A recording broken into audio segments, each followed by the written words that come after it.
lanjut ya. Aspek afektif, ya, afektif itu sikap, ya. Kalau kognitif tadi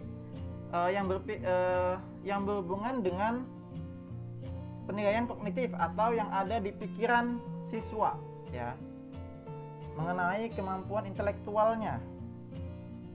Nah, sekarang mengenai sikapnya, ya. Jadi aspek afektif itu dalam pembelajaran matematika mencakup perilaku yang menekankan aspek perasaan seperti minat, sikap, apresiasi, dan cara penyesuaian diri yang ditunjukkan selama proses pembelajaran. Ya. Nah, apa saja aspek-aspek afektif yang ada dalam pembelajaran matematika? Di sini saya pada presentasi ini saya sajikan kalau tidak salah 17 ya. Kalau nggak salah 17 aspek afektif. Nah, silakan saja kalau nanti penelitiannya mau memilih mengenai aspek afektif ya. Misalnya saja disposisi matematis. Nah, jadi misalnya ini juga sering dipakai dalam penelitian ya. Beberapa mahasiswa kakak kelas kalian juga melakukan penelitian tentang ini. Misalnya pengaruh disposisi matematis dan motivasi belajar terhadap kemampuan apa, nah gitu. Biasanya seperti itu. Nah, itu berarti dia tentang afektif siswa, ya, tentang sikap siswa. Ya. PTK memungkinkan nggak? Ya, kalau memungkinkan ya silahkan, ya, untuk mengukur sikap siswa selama pembelajaran jarak jauh. Kalau memang memungkinkan ya, tentang sikap dan juga psikomotor ya. Kalau kognitif mungkin masih bisa, sikap juga mungkin beberapa dari sajian saya mungkin bisa diterapkan ya, atau bisa dilakukan penelitiannya. Oke, disposisi matematis adalah keinginan, kesadaran, dan kecenderungan dan dedikasi yang kuat pada diri siswa untuk berpikir dan berbuat secara matematis.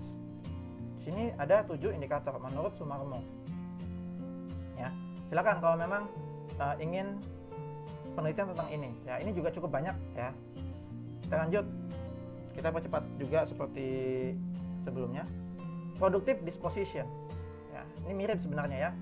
Suatu sikap positif serta kebiasaan untuk melihat matematika sebagai sesuatu yang logis dan berguna bagi kehidupan. Ya, sikap positif siswa terhadap matematika secara umum. Gitu. Sikap.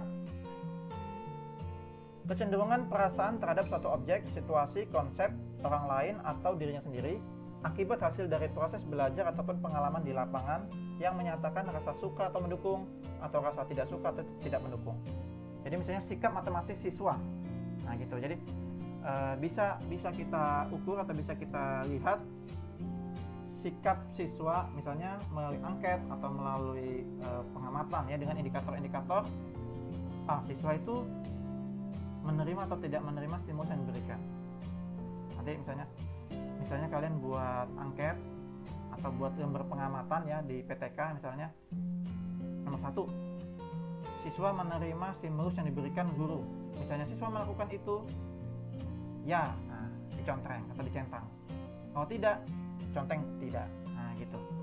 Menunjukkan menunjukkan kesenangan atau ketidaksenangan, merespon atau tidak merespon, menunjukkan kesungguhan atau ketidaksungguhan. Nah, seperti itu. Ini sikap siswa ya.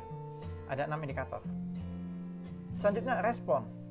Nah, suatu sikap yang menunjukkan adanya partisipasi aktif untuk melibatkan diri dalam suatu kegiatan pembelajaran. Di sini baru 2 ya yang saya temukan indikatornya ya, dari Histori dan Yudi Negara. Kalau tertarik untuk melakukan penelitian tentang respon siswa, bisa menggunakan ini.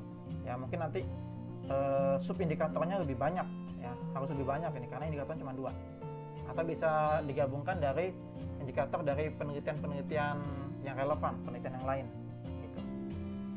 Motivasi belajar. Nah, ini juga paling sering digunakan ya, paling sering penelitiannya juga ya. Suatu daya, dorongan atau kekuatan baik yang datang dari diri sendiri maupun dari luar yang mendorong peserta didik untuk belajar. Nanti kalian mungkin pernah lihat judul-judul penelitian pengaruh motivasi belajar terhadap hasil belajar, nah, kayak gitu.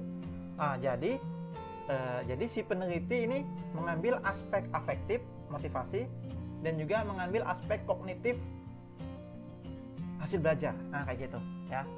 Jadi 2 aspek diambil gitu. Jadi ini beberapa variabel-variabel yang bisa kalian pilih. Sekali lagi yang bisa kalian pilih untuk penelitian tindakan kelas kalian. Barangkali bisa diterapkan ya, atau barangkali bisa kalian gunakan, bisa kalian pilih yang cocok atau yang sesuai dengan situasi di lapangan.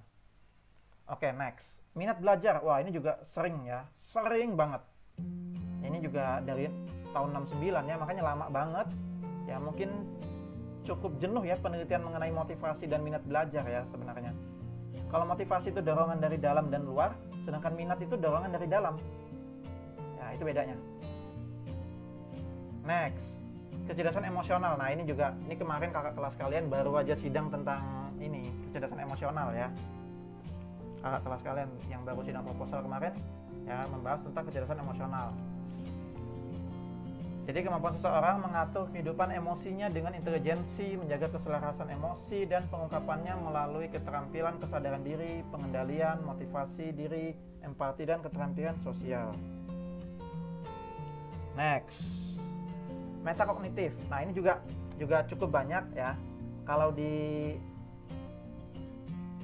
prodi pendidikan matematika ini biasanya penelitiannya dilakukan oleh Bu Rahayu ya.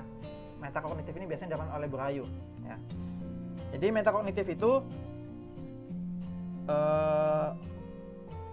pengetahuan dan regulasi pada suatu aktivitas kognitif seseorang dalam proses belajarnya. Jadi semacam kesadaran gitu ya, mengacu pada pemahaman seseorang tentang pengetahuannya, sehingga pemahaman yang mendalam tentang pengetahuannya akan mencerminkan penggunaannya yang efektif atau uraian yang jelas tentang pengetahuan yang dipermasalahkan. Ya, ini kayaknya bukan Goleman deh ya. Saya salah. Oh iya, ini saya salah nih. Kecerdasan emosional tuh dari Goleman, benar. Kalau metakognitif ini bukan Goleman, ini dari Flavel kalau nggak salah, ini Flavel ya.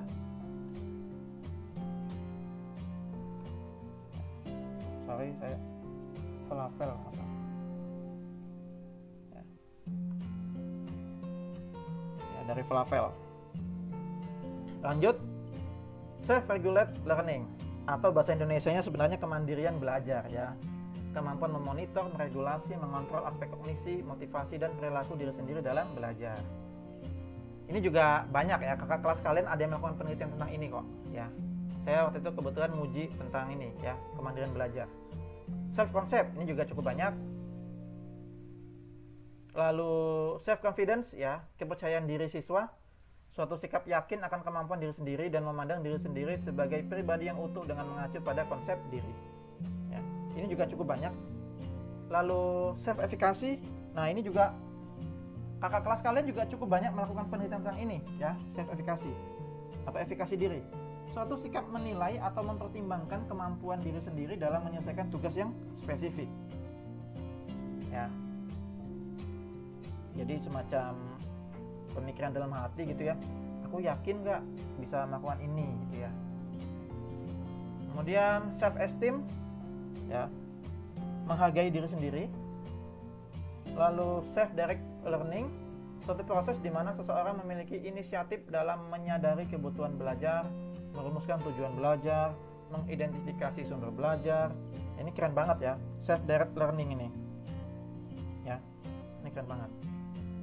Kayaknya tidak cukup banyak ya kalau di FKIP penelitian tentang ini ya. Kalian bisa coba ya. Jadi yang jangan dilakukan coba aja gitu. Lalu ini juga ya, math anxiety atau kecemasan matematis, reaksi kognitif yang negatif dari seseorang ketika dihadapkan pada saat belajar matematika. Ini juga kakak kelas kalian ada yang melakukan penelitian tentang ini ya, tentang kecemasan matematis, tentang kegugupan siswa, tentang moodnya, tentang jantungnya yang berdebar-debar. Nah, ini ada nih kemarin ini ya kakak kelas kalian. Lalu kesulitan belajar. Nah, ini juga banyak juga dilakukan penelitiannya, khususnya yang kualitatif ya. Kualitatif ini banyak nih melakukan penelitian tentang kesulitan belajar matematika siswa. Lalu selanjutnya prokrastinasi. Ini suka menunda-nunda pekerjaan ya, menunda-nunda mengerjakan tugas, mengumpulkan tugas gitu ya. Ini juga ada ya kakak kelas kalian melakukan penelitian tentang ini ya. Mungkin ini saja ya, ini saja yang saya sajikan mengenai aspek afektif dalam pembelajaran matematika ya.